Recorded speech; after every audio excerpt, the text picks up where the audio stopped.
Buenas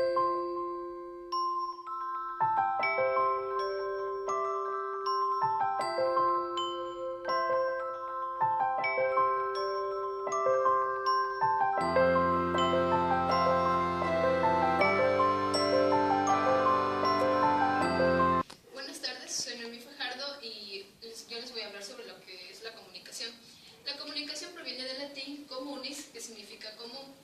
Se llama comunicación en la transmisión de información entre dos o más personas que compartan las mismas características lingüísticas. Por ejemplo, en Estados Unidos se puede comunicar por el mediante del lenguaje del inglés, pero si yo que hablo español voy allá a hablar con ellos, no podría porque no comparto sus mismas características lingüísticas.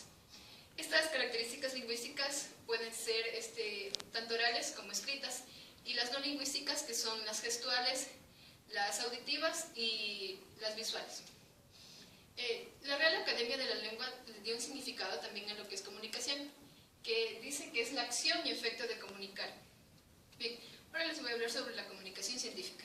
La comunicación científica es la transmisión de ideas, pensamientos y a través del conocimiento, de la experimentación de hechos científicos. Por ejemplo, los científicos realizan un descubrimiento y este descubrimiento lo transmiten hacia la sociedad.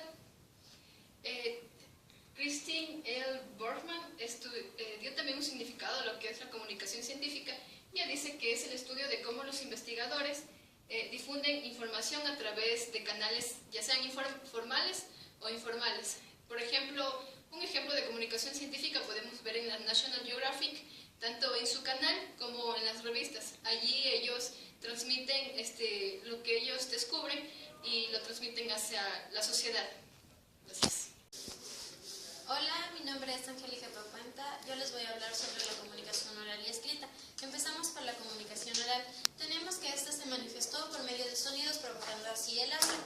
Los seres humanos, a diferencia de los animales, podemos transmitir nuestras necesidades por medio del uso de la palabra.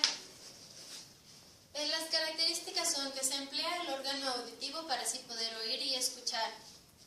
Se representa según el orden progresivo o sucesivo que ocupa cada palabra.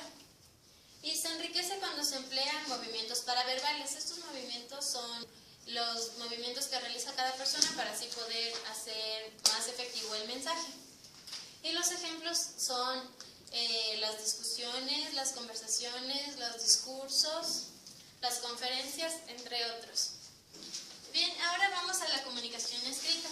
Esta se dio con la creación de los pictogramas, que son la representación de objetos.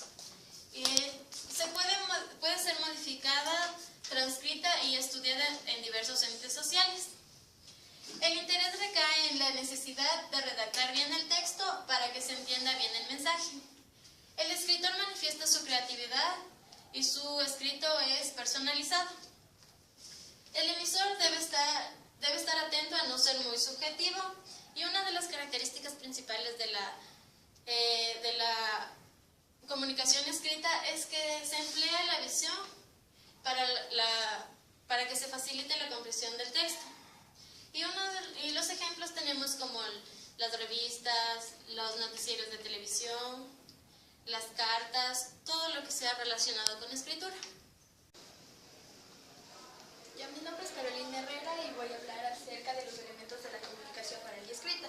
Para que se produzca esto es el intercambio de la información, y intervienen varios factores, como son el emisor, que es la persona que transmite el mensaje o información, el receptor, que es la persona que recibe, capta el mensaje o la información. El mensaje es el contenido informativo que puede tener signos, y estos son percibidos por los sentidos. El código, que es el conjunto de signos y pueden ser verbales y no verbales. El medio, que es el medio físico en el cual se difunde el mensaje, y puede ser el auditivo, olfativo, el visual, táctil. La situación, que es el conjunto de circunstancias en el cual se transmite el mensaje. El ruido es la dificultad que impide que el mensaje se transmita correctamente. Y por último, la retroalimentación, que se produce cuando el receptor es activo y reacciona ante una respuesta. Es ahí cuando el receptor se transforma en emisor y viceversa, y ahí es donde intervienen e relacionan lo emisor y receptor. Buenas tardes, ingeniera. Mi nombre es Tatiana Salazar. Yo les voy a hablar sobre la relación de la comunicación con el lenguaje y la lengua. Estas se interrelacionan muy cerca con el lenguaje y la lengua, ya que a su vez es una de las mismas. Todas se vinculan con respecto al lenguaje y al momento de emplearlo se cumple la comunicación. Ya, tenemos el lenguaje y la lengua. El lenguaje se subdivide en habla, norma, uso e idiolecto. El habla es el uso de la lengua propia de cada comunidad lingüística. La norma es el reglamento que se establece dentro de un código y hace referencia. El uso es la práctica del lenguaje dentro de una sociedad o comunidad. Y el idiolecto, que esta es un poco más íntima, que está dentro de las sociedades o comunidades, o también puede ser dentro de las tribus urbanas. Ahora tenemos la lengua. La lengua es un conjunto de elementos escritos y orales. Es propio de un conglomerado y es un código social y una facultad universal. Buenas tardes, mi nombre es Diana Ortega y yo les voy a hablar sobre las funciones del lenguaje. La primera función del lenguaje es la denotativa o referencial. Esta función tiene como intención informar, transmite información objetiva que no persuade mucho al receptor, ya que éste solo va a escuchar el mensaje que le convenga o en el que él va a estar involucrado. Un ejemplo de esta función son las actas, documentos, noticias, etc. La siguiente función es la emotiva o función expresiva. Esta función tiene como intención expresar sentimientos. Es la más utilizada en el lenguaje cotidiano y en las charlas que tenemos con las personas cercanas a nosotros. Un ejemplo de esta función son las cartas, los poemas, los saludos. El emisor transmite el estado de ánimo mediante los sentimientos. Por ejemplo, cuando alguien me dice cállate, no me molestes, es un estado de ánimo, él está de mal genio, pueden decir. La siguiente función es la conativa, función apelativa. Esta función tiene la finalidad de hacer que el receptor actúe, que al recibir el mensaje él haga eso o lo deje de hacer. Un ejemplo son las publicidad, las órdenes, las recetas. O como cuando nos dicen en la tele que nuestras comidas saben mejor con Coca-Cola. La siguiente función es la función fática. En esta función se dan las instrucciones físicas y lingüísticas que implican la conexión, el contacto, la transmisión de valores y estimular sentimientos.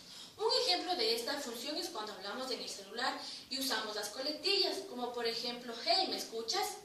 La siguiente función es la función poética. Esta función tiene una particularidad porque usa palabras elegantes y poéticas, como su nombre lo dice.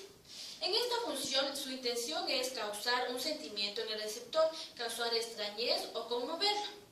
Esta función tiene, por ejemplo, los poemas, las obras, las novelas, etcétera, como por ejemplo el poema de Medardo Ángel Silva, El alma en los labios. La siguiente función es la función metalingüística. Esta función se manifiesta cuando se usa el lenguaje para hablar de la misma lengua o de otra lengua. Un ejemplo de estas son las definiciones, las aclaraciones, etc.